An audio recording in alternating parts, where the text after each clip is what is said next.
Bonjour à tous, j'espère que vous allez bien. Bonne année avant tout. J'espère que vous avez pu un petit peu vous reposer.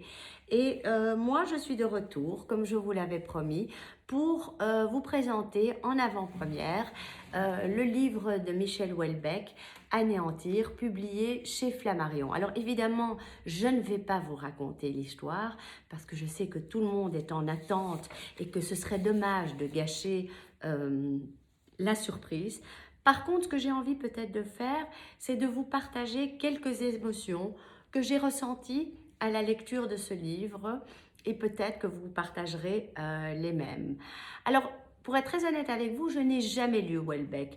J'ai suivi énormément d'interviews, j'ai lu des critiques de ses livres et la vie a fait que je suis passée à côté tout en ayant l'impression de connaître bien le personnage. Alors cette fois-ci, je me suis dit, bon, il est temps, je vais m'y plonger. Et c'est vrai que ce roman est un véritable pavé puisqu'il dépasse 700 pages. Mais quand j'ai lu ce livre, avant tout, j'ai pas eu l'impression que c'était un homme véritablement radical qui écrivait ce livre. Ce roman a l'air, selon moi, un peu plus apaisé que ses prédécesseurs. Je ne connais pas les prédécesseurs, mais j'en ai lu des critiques. Et ne m'est pas venu à l'esprit l'impression d'un Houellebecq qui choque, d'un Houellebecq qui cherche à provoquer, même si bien entendu, à travers ses écrits, il cherche toujours à dénoncer les maux du monde. Alors ce qu'on retient finalement au fil de cette lecture, c'est une incroyable richesse narrative. Il faut savoir que Houellebecq sait très très bien planter son décor, parce que le roman finalement commence avant tout comme un thriller, mais il va se terminer sur des très très belles réflexions philosophiques sur la mort, sur la vie en général. Alors, il y a plusieurs histoires. Il y a d'abord la grande histoire, celle du monde, celle où il est question d'attentats mystérieux et d'une campagne électorale se déroulant en 2027. Et puis, il y a des sujets, parce que petit à petit, ces sujets-là Houellebecq va les laisser tomber, et il va raconter de plus en plus l'histoire de son personnage, Paul, et de sa fratrie, c'est-à-dire de toute sa famille. Et chacun dans sa vie eh bien, rencontre des problèmes, rencontre des petits bonheurs. Et c'est cette partie de vie, cette tranche de vie que Houellebecq va chercher à nous raconter, et il nous la raconte justement très très bien. Parce que je trouve que même si le héros est parfois un petit peu mou, il se laisse un petit peu faire, je trouve quand même que à travers lui, il donne une très très bonne description de sa famille.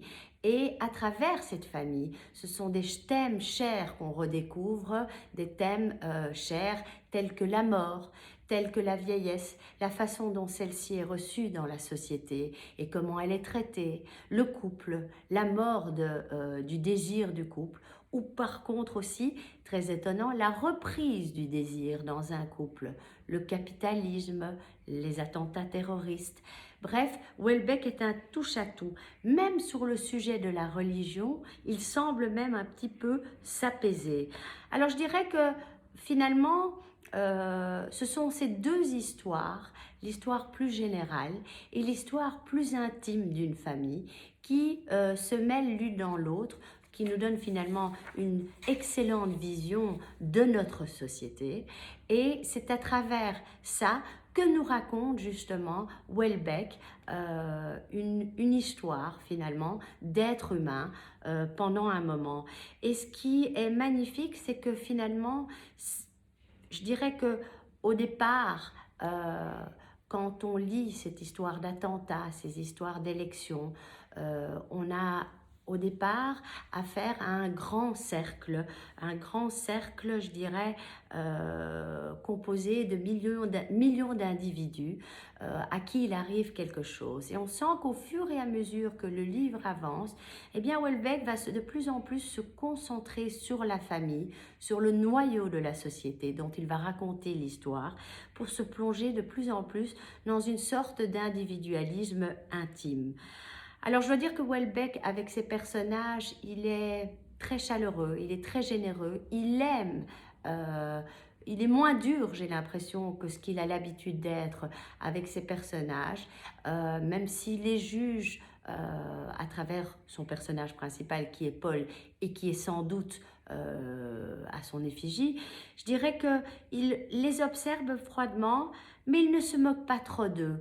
Par-ci, par-là, bien sûr, il y a toujours une petite vérité qui fait mal, mais je dirais que c'est passionnant de se plonger dans un livre où finalement tout ce qui nous concerne aujourd'hui dans la société est étalé et sur lequel on peut réfléchir. Il y a des très très beaux passages, je dois dire aussi, où Houellebecq reprend, il y a des très beaux passages sur la mort, il y a même des très très beaux passages sur la vie que Houellebecq reprend, qu'il s'agisse de liberté, de vie, des passages de Voltaire, des passages de Rousseau.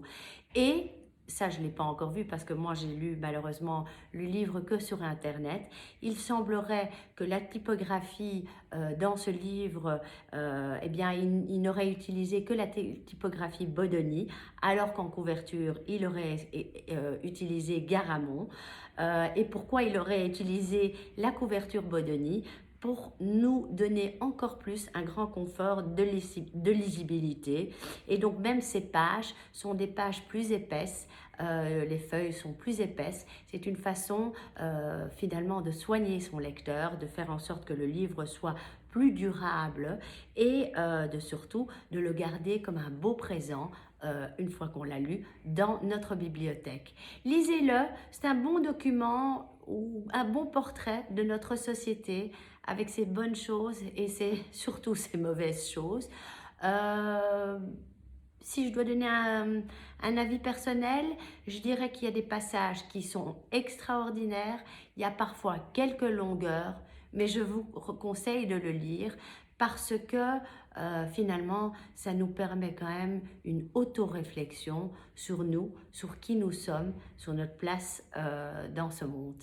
Je vous retrouve la semaine prochaine sur Radio Judaïka pour présenter ce livre et sur Instagram pour, bien entendu, d'autres lectures.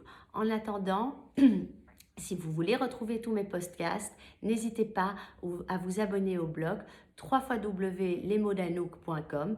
Vous aurez accès à toutes les émissions de radio qui ont été faites jusqu'à présent sur Radio Judaïka. Je vous souhaite une bonne semaine et à très bientôt.